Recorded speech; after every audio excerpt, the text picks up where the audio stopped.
رد نہیں ہوتی. ایک صحابی رسول کا واقعہ مجھے ذہن میں آیا کہ وہ حضور کی بارگاہ میں آئے, یا رسول میں کتنی دیر دعا کروں, دعا میں کتنا درود شریف پڑھوں, ایک بار پڑھوں, تھوڑا اور زیادہ کر لو تو تمہارے لیے بہتر ہے. حضور فرما رہے ہیں حضور 2 مرتبہ کروں, تھوڑا اور زیادہ کر لو تو تمہارے لیے بہتر ہے.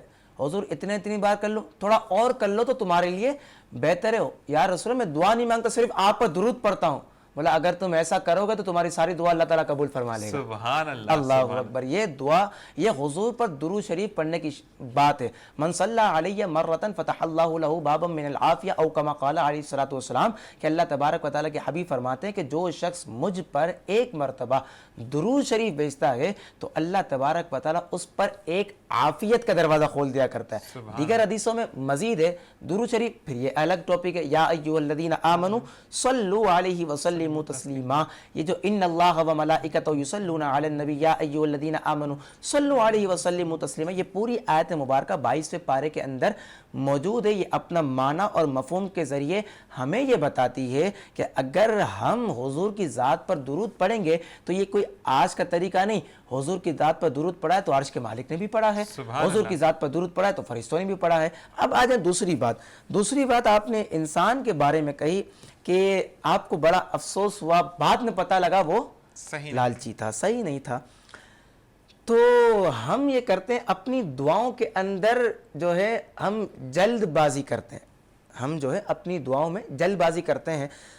تو اس کے بارے میں ہم نے یہ پڑھا ہے کہ ذیشان بھائی کہ دعا قبول ہی قبول ہوتی ہے, وسیلے کی مطلب حضور کی نسبت سے یا نیک بندے کی نسبت سے مانگی جائے دعا قبول ہی قبول ہوتی ہے. لیکن اس کا ظہور جو ہے وہ فوراً ہو جاتا ہے, یا اس کا ظہور کچھ ٹائم بعد ہوتا ہے, یا اس کا ظہور دنیا میں ہوتا ہی نہیں. اللہ تعالیٰ اس کا نتیجہ اس کو آخرت میں عطا فرما دیتا ہے. یہ حدیث مبارکہ کا مفہوم میں نے آپ کو بتایا. اچھا, دعا کے جب بات نکلی تو دعا مانگنے کے بھی مختلف طور طریقے انداز ہوا کرتے ہیں. اب وہ کس طرح ہوتے ہیں؟ ہاں, بعض لوگ ایسے ہوتے ہیں جو دعا کرتے ہیں ان کو فوراً سے جو ہے وہ معاملہ حل ہو جاتا ہے, معاملہ اس کو مل جایا کرتا ہے. بعض لوگ ہوتے ہیں مالک دے دے مالک دے دے, تجھے تیرے خزانے میں کوئی کمی نہیں, گریہ اوزاری کر رہے ہوتے ہیں, رو رہے ہوتے ہیں اللہ کی بارگاہ میں, مالک دے دے, ان کو نہیں ملتا. تو وہ اپنے دل میں یہ بات رکھتے ہیں, یار یہ تو ایسا بندہ ہے اس کو مل گیا, میں اتنا رو رو کر مانگتا ہوں مجھے نہیں ملا. تو اس پر علماء اکرام نے بڑا بہترین نقطہ ارشاد فرمایا ہے. علماء اکرام ارشاد فرماتے ہیں اگر کوئی کہتا ہے مالک یہ دعا قبول کر, وہ دعا قبول کر, یہ پریشان وہ پریشان, یہ دعا کرتا ہے اس طرح اگر دعا کرتا ہے, تو اگر کسی کا دعا مانگنا اگر رب تعالیٰ کو پسند نہیں آتا تو ذیشان صاحب رب تعالیٰ فرشتوں کو کہتا ہے کہ اس کو جو چاہیے وہ دے کر فارغ کرو. اور جو گریہ اوزاری کر کے رو رو کر اللہ کی بارگاہ میں دعا کرتا ہے تو اللہ تعالیٰ فرماتا ہے اے فرشتوں ٹھہر جاؤ, اس کا رونا مجھے بڑا پسند آ رہا ہے, اس کا مانگنا مجھے بڑا پسند آ رہا ہے. تو اللہ کے ہر کام میں حکمت پوشیدہ ہوتی ہے. آپ کے سامنے ابھی ظاہر ہو, بعد میں ظاہر ہو, دعا قبول ہو جائے, انسان ظاہر ہو جائے یا بعد میں ظاہر ہو, یہ ہر کام میں حکمت ہوتی ہے. نعمت ملے اس میں بھی حکمت, نعمت آ کر چلی جائے اس میں بھی جو ہے یہ حکمت ہوا کرتی ہے. بہرحال کے اللہ کی بارگاہ میں یہ دعا کرنی چاہیے کہ اللہ تعالیٰ آپ کو اور مجھے تمام دیکھنے والوں کو زوال نعمت سے محفوظ رکھے. آمین آمین. اسی کے ساتھ مولانا صاحب پروگرام کا وقت بھی ختم ہو گیا, اور واقعی میں آپ کے ساتھ جب بھی پروگرام کرتے ہیں پتہ نہیں چلتا کہ کہاں وقت گزر جاتا ہے. آپ سے ایک درخواست اور ہے کہ دوبارہ ضرور جوائن کیجیے گا, کیونکہ جس طریقے سے آپ ایکسپلین کرتے ہیں, آپ ہمیں بتاتے ہیں, تو ایک تو چیزیں یاد ہو جاتی ہیں اور آگے ایکسپلین کرنے میں بہت آسانی ہوتی ہے. تو اللہ تعالیٰ اس کی جزا آپ کو عطا فرمائے. انشاءاللہ آپ سے پھر ملاقات ہوگی. چھوٹو آپ کا بھی بہت شکریہ, کیونکہ بات کرتے کرتے کرتے جب حسن بھائی ساتھ ہوتے ہیں تو واقعی میں بٹھاتا ضرور, لیکن ان کا بیان کرنے کا انداز اتنا پیارا ہے کہ پھر وہاں پر سب چیزیں ختم ہو جاتی ہیں. وہ خود ہی سوال سے سوال نکلتے ہیں اور وہ خود ہی اس کے آنسر بھی دیتے ہیں. تو آپ دونوں کو اللہ تعالیٰ کامیاب و کامران کرے, اور انشاءاللہ پھر آپ سے ملاقات ہوگی. میں بھی چاہوں گا جناب اس دعا کے ساتھ اجازت کہ جب بھی مانگے نسبت نبی کریم صلی اللہ علیہ وآلہ وسلم کا درود پاک پڑھ کر مانگے تو دعا کبھی رد نہیں ہوگی. اور جو لوگ بھی کافی ممالک میں جو ہے وہ مذاق بنایا جاتا ہے, تو صرف اتنا دیکھ لیں کہ ہمارا تو کلمہ جس کو پڑھ کے ہم مسلمان ہوتے ہیں نبی کے بغیر مکمل نہیں ہوتا, لا الہ الا اللہ محمد الرسول اللہ. تو اس کے بعد کچھ چیز ایکسپلین کرنے کے لیے رہتی نہیں ہے. اللہ تعالیٰ ہمیں بھی ان میں شامل کرے جو اس کے اطاعت والے بندے, اور اللہ تعالیٰ ہمیں بھی وہی عطا کرے اور خود سے عطا کرے, ہم کسی کی طرف نہ دیکھیں. مجھے, میری ٹیم کو, میری فیملی کو اپنے دعا میں یاد رکھے گا. اگلے پروگرام میں پھر ملاقات ہوگی. اللہ نے کے بعد.